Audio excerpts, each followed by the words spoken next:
Que Dios bendiga a cada uno de ustedes. Les damos la bienvenida, amén, de nuevo a este lugar. Gracias por estar aquí, por aceptar el hecho de venir a adorar a nuestro Señor. Gloria a Dios. Vamos a compartir la reflexión de la palabra y Apocalipsis capítulo 2. Vamos a estar leyendo el día de hoy acerca de el mensaje a Tiatira, porque hemos venido compartiendo en los días anteriores acerca de los 7 mensajes a las 7 iglesias en Apocalipsis, y hemos hablado de la iglesia de Éfeso, de la iglesia de Esmirna, hemos hablado de la iglesia de Pérgamo, y hoy vamos a compartir el mensaje que el Señor le da a la iglesia llamada de Tiatira. Sea Dios ayudándonos, dándonos su ayuda y su dirección para extraer de este mensaje antiguo de la palabra de Dios algunas lecciones, algunos temas que se desprenden de estos versículos a esta antigua iglesia en la región llamada del Asia Menor. Pero sobre todo, ¿verdad? Porque es un mensaje que el Señor, Jesús, le da directamente a esta iglesia. No es ni siquiera un escritor bíblico el que dirige la exhortación, sino es directamente una carta expresa del Señor a cada una de estas 7 iglesias y en especial aquí a la iglesia de Tiatira.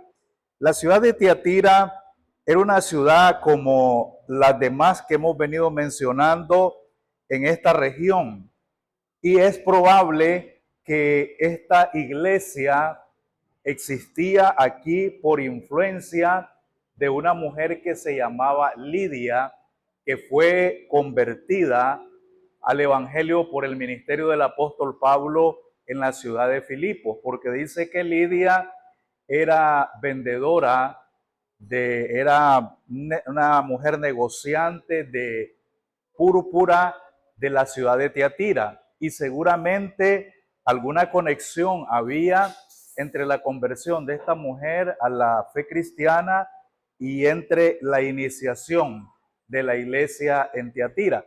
Entonces, esos son datos que creo que pueden ser muy interesantes y pueden ser curiosos, pero lo que a nosotros nos interesa, más que los datos históricos y los datos que se puedan obtener sobre la cultura que allí reinaba, las costumbres, la geografía, nos interesa mucho el mensaje espiritual que el Señor nos da en cada vez que nosotros leemos la palabra de Dios. Y en este caso nos interesa oír cuáles son los principios que Dios nos tiene que decir en este corto mensaje de unos cuantos versículos a esta iglesia.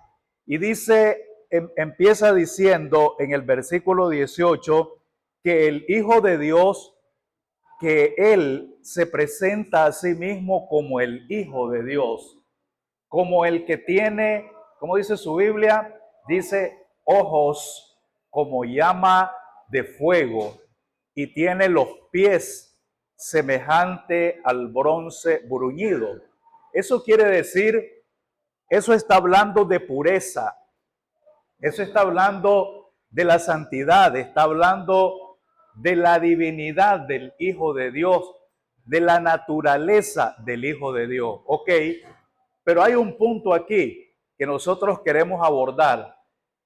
Cuando Él dice y se presenta a sí mismo como el que tiene llama, ojos como llama de fuego, está hablando aquí acerca de un fuego que lo examina todo en la vida espiritual. Recuerde que la visión de Dios es una visión muy distinta a la de nosotros. Nosotros vemos lo que tenemos delante de nuestros ojos, pero Jehová, ¿qué mira? Dice la Escritura, Jehová mira el corazón. Nosotros vemos el rostro de la persona, pero Dios ve lo que hay en el alma de la persona. Yo les puedo ver a ustedes hoy acá, pero Dios está examinando lo que hay en su pensamiento. Él examina qué hay en su espíritu, qué hay en el mundo de sus ideas, qué hay en su corazón, qué hay en su alma, qué hay digámoslo así, en el cerebro de cada uno, qué hay dentro de nosotros. Entonces, el tema de la prueba de los ojos como llama de fuego, habla de un examen espiritual, habla de la visión de Dios, habla de que no hay nada en nosotros que se esconda de la visibilidad de Dios, del conocimiento de Dios. Es por eso que un escritor bíblico en el Salmo 139 decía, si me fuese al extremo del mar, allí estás tú. Si tomare la ala del alba y habitara donde nace el alba, allí estás tú.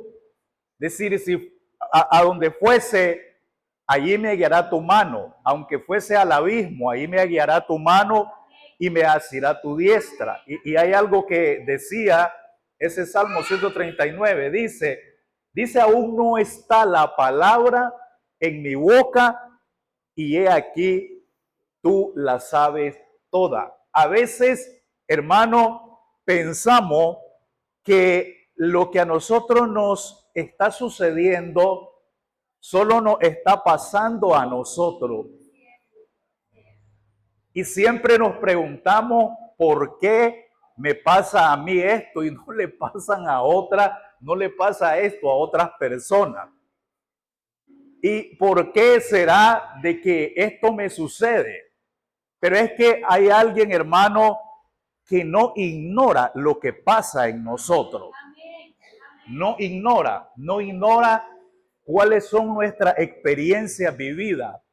No ignora qué estamos atravesando en cualquier momento. No ignora muchas veces las dificultades espirituales en que nos encontramos. A veces tenemos incertidumbre y en medio de la incertidumbre dice que ahí nos guía su mano. En medio de los problemas, allí nos guía su mano. ¿Sabe dónde está una de las grandes virtudes de la fe cristiana, de la mujer y del hombre que tiene fe? En ser capaz de creer que la mano de Dios le guía aún en el extremo del abismo, en el extremo del mar, en el extremo de la prueba, en el extremo de la dificultad. Ahí le guía su mano y le asirá su diestra. Hay un profeta, bueno, 2 o 3 profetas en el Antiguo Testamento que dice que el brazo de Jehová no se ha acortado para salvar. Las manos de Dios nunca son débiles, hermano, para librarnos de cualquier situación.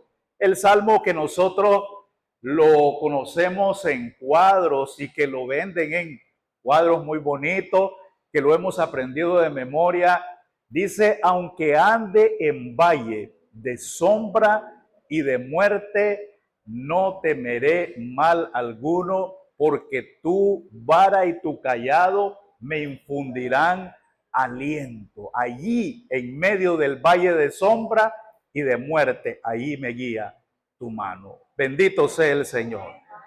Del mensaje a Tiatira, yo puedo observar el primer tema. Y el primer tema que observo es la importancia de que nosotros dejemos que Dios haga su trabajo en nosotros. Que Dios haga su trabajo. Si en algún momento Él permite que atravesemos una prueba, Dios nos sacará triunfantes de la prueba. No son fáciles las pruebas, hermano. Hay pruebas que tienen diversas complejidades. Tienen diversos grados de dificultad las pruebas. Hay pruebas que son más fáciles de llevar. hay pruebas que son más difíciles. Y uno se pregunta, ¿pero por qué está pasando esto? ¿Por qué Dios lo permite? Bueno, hay que ver primero si es que Dios está permitiendo algo.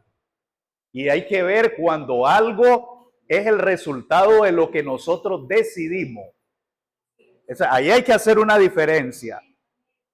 Cuando Dios está permitiendo algo, pero cuando algo es producto de lo que nosotros hemos hecho, de lo que nosotros, de las decisiones que nosotros hemos tomado.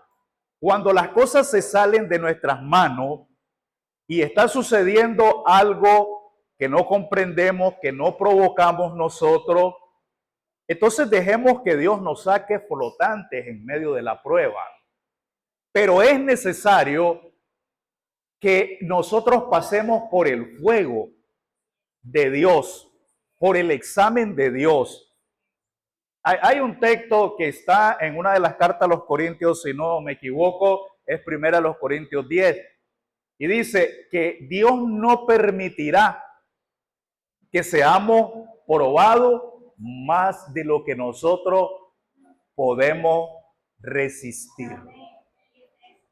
Si, en otras palabras, si Dios permite algo en su vida que no es producto de lo que usted decidió y Dios lo está permitiendo, entonces Él no va a permitir que a su vida venga algo más que lo que usted pueda recibir, que lo que usted pueda soportar.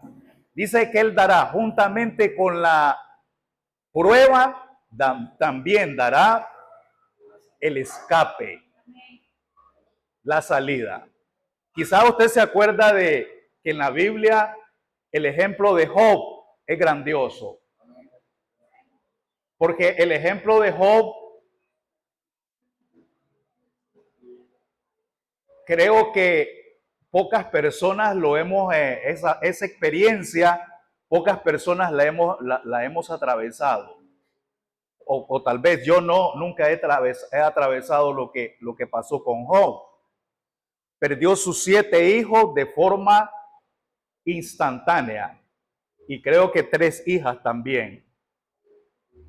10 hijos de un solo golpe y perdió todo lo que tenía de una sola vez. Pero hay algo que la Escritura dice y que debemos aprender nosotros como un principio de fe. Dice que a los que aman a Dios, todas las cosas se tornan para bien, ayudan a bien. Al final, si dejamos que Dios esté en el timón, en el barco de nuestras vidas, Él sabrá cómo enderezar el timón. Él sabe hacia dónde vamos, hacia dónde va la nave.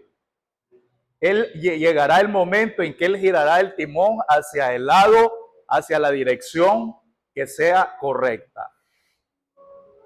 Pero la prueba, si Dios la permite, es necesaria. Y si la permite es porque la podemos soportar. Y si permite la prueba es porque también, juntamente con la prueba, vendrá una opción de salida. Así que a esta iglesia le dice, yo tengo los ojos como llama de fuego. Y más adelantito, en un versículo más adelante, le dice, yo escudriño la mente y el corazón. No hay nada que se esconda de nosotros, porque se le elogió a esta iglesia, porque esta iglesia tenía buena obra y llama la atención ahí. Usted lo puede chequear en el texto a partir del verso 18 hasta el verso 29 y dice que tenía obra, tenía fe, tenía servicio, tenía muy buena doctrina, eran muy servidores, eran muy atentos, muy diligentes, muy hospedadores. Pero algo que llama la atención de esta iglesia es que las obras postreras eran mayores que las primeras. Fíjese qué interesante eso, porque en el caso de Éfeso le dice, tiene obras y son muy buenas tus obras, pero ya habías dejado tu primer amor, has dejado tu primer amor. O sea, que ya más que todo hacían el trabajo del ministerio por obligación y no por el celo de servir a Dios. Pero esta no. Estos creyentes habían empezado con buena obra y estaban en una etapa donde habían incrementado su obra. Es decir, que las obras postreras eran aún mayores que las primeras. En realidad, cuando hablamos de la obra de Dios, la obra de Dios, hermano, es muy difícil. Es muy difícil emprender la obra de Dios. Y en cualquier lugar donde la obra esté, la obra de Dios puede estar en el Asia, puede estar en el África, puede estar en Centroamérica, puede estar en los países musulmanes. Y nosotros pensamos, es muy probable que en ciertos países, tal vez en los países del norte, sea más fácil hacer la obra de Dios. Y en realidad no, la iglesia donde quiera que está es difícil. Es difícil, ¿sabe por qué? Porque donde quiera que la iglesia esté plantada, los enemigos de la iglesia son los mismos: el mundo, la carne y Satanás. Y Satanás se opondrá a la iglesia en cualquier lugar donde la iglesia esté. A veces pensamos, no, imagínense si todos tuviéramos mucho dinero, tal vez la iglesia sería diferente. Pero aquí había un caso de gente que tenía mucho dinero. La iglesia de la Odisea, por ejemplo, que es la última, y todos eran ricos. Y le dice el Señor, ¿sabe qué le dice el Señor a esa iglesia? Eres un desventurado, miserable, pobre, ciego y desnudo, porque confiaban en lo que tenían y no confiaban en Jesús. Entonces, en cualquier contexto económico, social y espiritual donde la iglesia esté, es difícil porque sus enemigos son los mismos. El enemigo se opondrá ferozmente al crecimiento de la iglesia, al desarrollo de la iglesia, se opondrá a usted, porque la iglesia no es el edificio donde nos reunimos. Acaban de escuchar